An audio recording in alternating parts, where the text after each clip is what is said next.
Hii siku ya Ijumaa ya Ramadhan, mimi nimefika msikitini saa 6:30 imanan wahtisaba.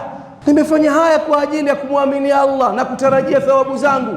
Nadim, enda juta pia mtu huyo, kwa nini sikuzidisha kuja mapema zaidi?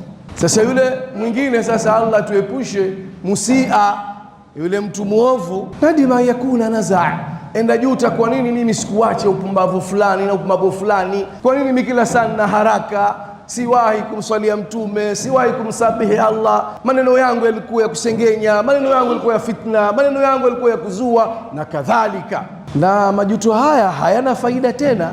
An-nadham tauba, kule kujuta ndugu zangu ni toba. Lakini tuenda juta wapi? Kila siku tuambizana tuwai msikitini sisi, au hatuambiani Waislamu?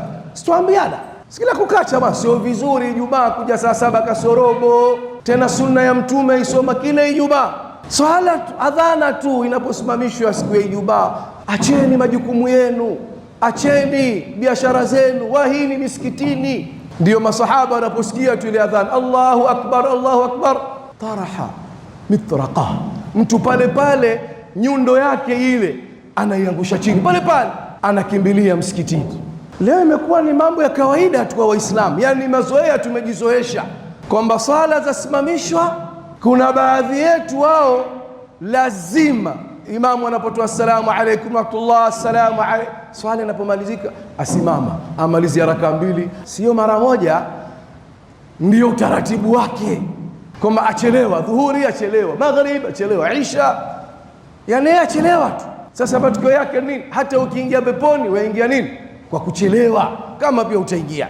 Sasa balil insanu ala nafsihi basira, Allah anatuambia mwanadamu yoyote anajifahamu na anajitambua na anatakiwa ajithamini yeye mwenyewe ndani ya nafsi yake, sababu ibada ni za Allah, ndiyo ametufardhishia, ametulazimisha. Sasa yawaje umeona bora ofisi yako, biashara yako siku ya Ijumaa kuwa wewe wachelewa? Kwa nini?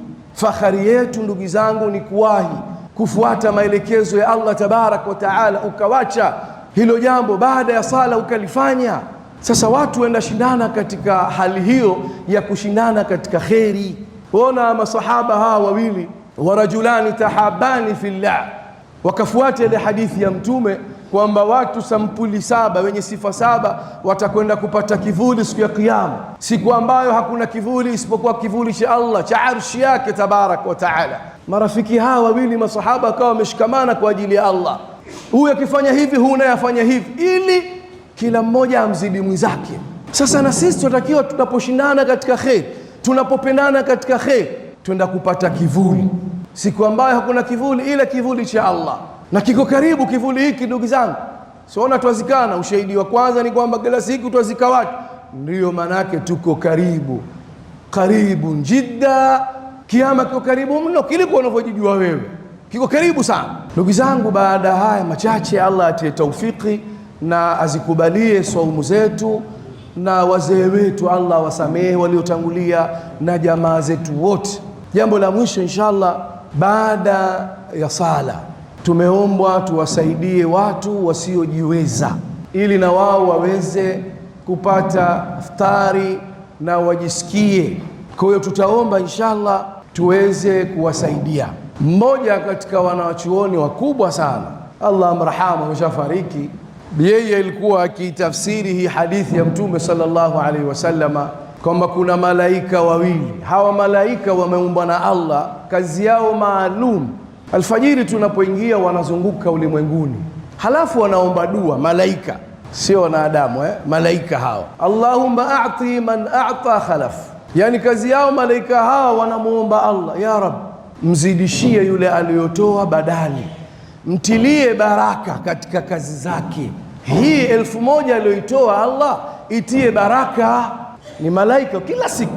Halafu ya Allah, malaika anaomba tena, mtilie ukorofi huyu ambaye kakataa kutoa, ndio talafa, maanake mtie ukorofi kazi zake. Tia ukorofi tu, yani zisiwe na baraka, riziki zake zisiwe na baraka, kwa sababu mwenyewe ni mgumu, hataki kufanya mambo ya kheri kwa maksudi. Sasa mtie ukorofi. Sasa huyu mwanachuoni anasema, tasaddaq ya akhi almuslim, walau an tatasaddaq yasiran shay'an yasira, tasaddaq, toa sadaka, walau shay'an yasira, japokuwa sehemu ndogo ya uwezo wako, lakini usikubali yani sehemu ndogo, basi hata ile 100 si ndio unayo, itoe liidrak, ili upate kuingia dua hii ya malaika inaombwa kila siku. Yani unatakiwa tupupie, nani anataka msaada, mtafutie alipo, utoe ile 100 yako. Unapoitoa yule malaika tayari amwambia Allah mzidishie.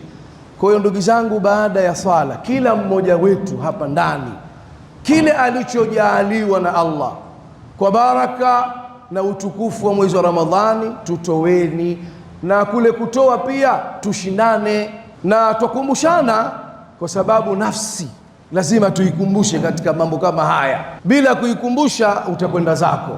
Mwenyezi Mungu Subhanahu wa Ta'ala tuwafikishe katika khairi.